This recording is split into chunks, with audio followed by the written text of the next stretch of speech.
In the depths of a Parisian night, Driss chauffeurs his employer, Philippe, through the bustling city. Frustrated by the slow crawl of traffic, Driss throws caution to the wind, pushing the pedal to the metal, weaving through cars and ignoring traffic rules. A police pursuit ensues, leading to a daring wager. Driss bets €100 he can elude them. However, a clever police ambush foils his plan. Unfazed, Driss ups the stakes, betting €200 on procuring a police escort. When ordered out of the car, Driss transforms into an indignant actor, claiming a medical emergency for Philippe. Evidence supports his story, and the police, sensing urgency, become allies, offering an escort to the hospital. Victorious, Driss jubilantly plays September by Earth, Wind, and Fire. Once their destination is reached, he and Philippe enjoy a quiet smoke, with Driss vowing to handle the situation before hospital staff discovers them. This friendship began months ago when Philippe and his assistant Magali conducted interviews to find a new caregiver for him.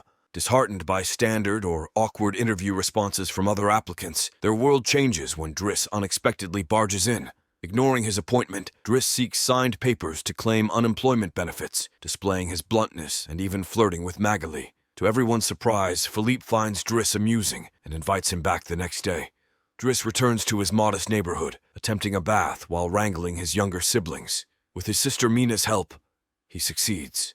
As they wait for their mother, Driss observes his brother, Adama, exiting a suspicious car, fueling his suspicions. In the evening, Driss's mother arrives, unaware of the Faberge egg he stole as a gift. When questioned about his 6-month absence, Driss feigns a vacation, but his mother, weary of his perpetual lies and responsibilities for other children, promptly evicts him, emphasizing he shouldn't return. That night, he shares cigarettes and snacks with local friends. The following day, Driss retrieves his papers from Philippe's residence. Welcomed by the housekeeper Yvonne, he gets a tour of the house, his room, and an enticing bathroom. Eventually, he faces Philippe, who offers him a job opportunity along with the signed document. Driss accepts the 1-month trial.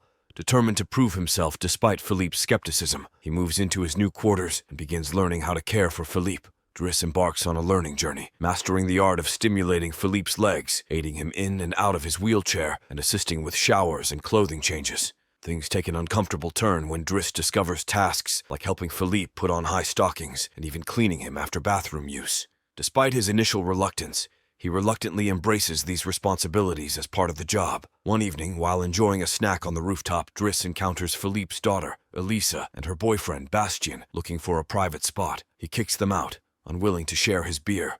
Over time, Driss adapts to the daily routine, learning from initial mistakes like mishandling the phone and forgetting the baby monitor. He becomes adept at organizing Philippe's mail into various folders, though certain private letters remain off-limits. Upon finding a flyer for female escorts, Driss creates a discrete file rather than discarding them as per Philippe's instructions. In his new responsibilities, Driss manages to find some leisure time, persistently trying to win over Magali's affections and occasionally calling escorts to join him in bed. One morning, as Yvonne reprimands Driss for tardiness, she stumbles upon some concealed, dangerous weapons in his bag, though she refrains from commenting. Driss's task for the day is chauffeuring Philippe, but he refuses to treat him as cargo in the back of a van, opting for one of the seldom-used luxury cars. Initially hesitant, Philippe soon warms up to the idea of a faster, more exhilarating ride, despite Yvonne's objections. Leaving the building, they encounter an inconsiderate neighbor parked at the entrance. Disregarding the no parking sign, Driss doesn't hesitate to confront the man, coercing him to move the car, earning Philippe's admiration but further disapproval from Yvonne. Their destination is a museum, where Philippe plans to acquire artwork that Driss dismisses as a mere red blotch on canvas. Later, during a meeting with a relative, concerns arise regarding Driss's potentially violent tendencies, leaving everyone uneasy. Driss unearths his criminal record, yet Philippe remains indifferent, valuing Driss for his lack of pity and jovial nature. Despite another unsuccessful attempt at courting Magali, Driss dines with Yvonne in the kitchen, eavesdropping as Philippe dictates a letter to Magali.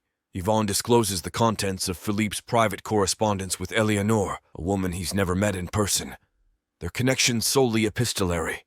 Turning the topic to love, Driss teases Yvonne about the gardener's affectionate glances. Later, as he attempts to sleep, the baby monitor captures disconcerting sounds. Philippe, struggling to breathe, Driss rushes to his aid, offering comfort and relief, eventually taking him for a nighttime stroll along the river. Philippe, now more relaxed, confides in Driss about the limitations of medicine and the occasional onset of phantom pain. As they watch girls pass by, Philippe candidly admits his incapacity to pleasure a woman due to his condition, but he finds solace in ear massages, a sensitive zone for him. When phantom pain looms, Driss shares a joint, initially met with skepticism, but Philippe soon revels in the experience. They proceed to a restaurant, sharing a jovial meal, prompting Philippe to open up further. He recounts his love story with his wife, a student who suffered 5 miscarriages and a terminal illness, leading them to adopt Elisa. Philippe's passion for extreme sports, speed, and competitions ultimately led him to paragliding.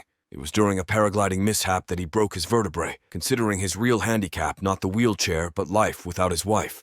Following playful banter, Philippe realizes Driss has successfully completed his 1-month trial and is now officially employed. His inaugural task involves returning the Fabergé egg, an annual gift symbolizing 25 years of marriage, stolen by Driss. The next day, Driss encounters Mina as she leaves school, her annoyance fueled by his sparse responses and concerns about police calls at home. Later, he visits Adama, who confesses to carrying 30 grams of something illicit, declining Driss's lunch offer to rejoin the enigmatic car group. Driss aids Philippe in drafting an epistolary message to Eleanor, urging more directness, and makes an unexpected phone call, sparking a deeper connection. Their friendship grows, even during a whimsical opera visit. The following day, Driss persuades Philippe to share photos with Eleanor, selecting one featuring the wheelchair. Amid his artistic pursuits, Elisa disrupts, mocking his creative endeavors. Frustration leads to her dismissal before discussing the photo choice with Philippe, prompting a request for Yvonne to find a non-quadriplegic image. She discreetly places the picture inside the escort file just as Driss enters, complaining about Elisa and urging Philippe to discipline her, a sentiment shared by Yvonne. Philippe agrees to address the matter, but he's surprised when Driss inadvertently reveals his newfound interest in painting. As the days pass, their friendship deepens. Driss takes Philippe to play in the snow and invites him to join his runs. Philippe acquires Driss in his first suit and reprimands his daughter, while Driss listens through the baby monitor. Upon completing his first painting, he shows it to Magali, who slaps him when he tries to kiss her. Philippe, however, appreciates the artwork and vows to attempt to sell it. They relish each other's company, exploring new experiences like acquiring a faster car, sharing joints, and even indulging in hiring escorts together. When Philippe's birthday arrives, he displays minimal enthusiasm. Each year, he feigns surprise at the party, forced to engage with relatives who only visit to ensure he's still alive. As live classical music entertains the guests, Driss searches for Elisa, discovering her crying in her room after mistakenly ingesting some of Yvonne's pills, which aren't as lethal as she had intended. Elisa's sadness stems from Bastien's breakup, calling her hurtful names. She requests Driss to speak with him, a task he agrees to for a fee. Meanwhile, Philippe showcases Driss's painting to a relative who agrees to purchase it for 11,000 euros. Driss rejoins the dining room, conversing with Yvonne, who reveals Magali's rocky relationship with someone named Fred, sparking hope in Driss. As the party winds down, Philippe introduces Driss to classical music's most significant compositions, but Driss responds with humor.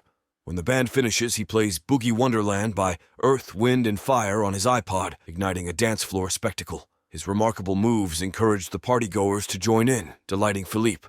Later, while preparing Philippe for his date, Driss secretly opens Eleanor's latest letter, revealing her picture and plans to meet in Paris the following week.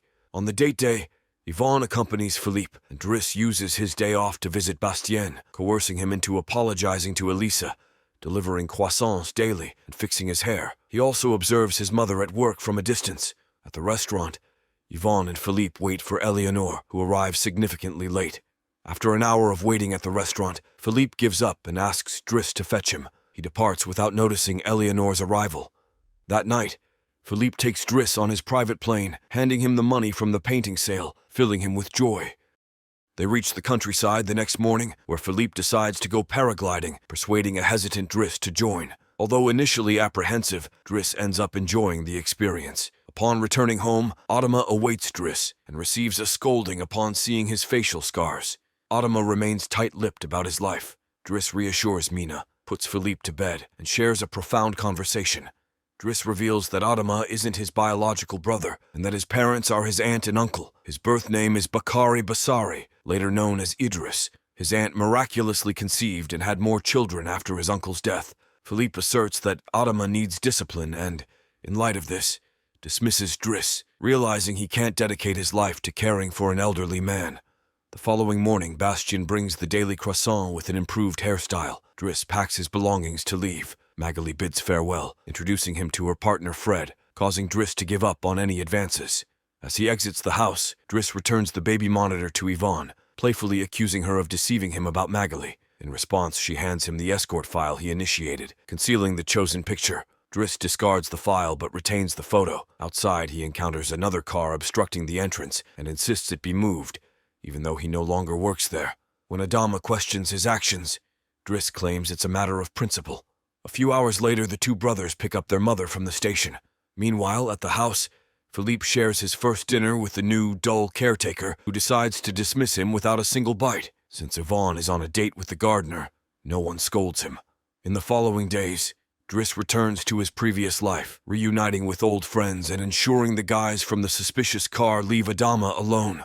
In an interview where he lacks experience, Driss wins over the employer by emphasizing his pragmatism and leveraging his art knowledge acquired while working for Philippe. He secures a driver's job. Philippe's discontent with the new caretaker persists, leading to a night when he refuses assistance for his phantom pain, prompting Yvonne to call Driss.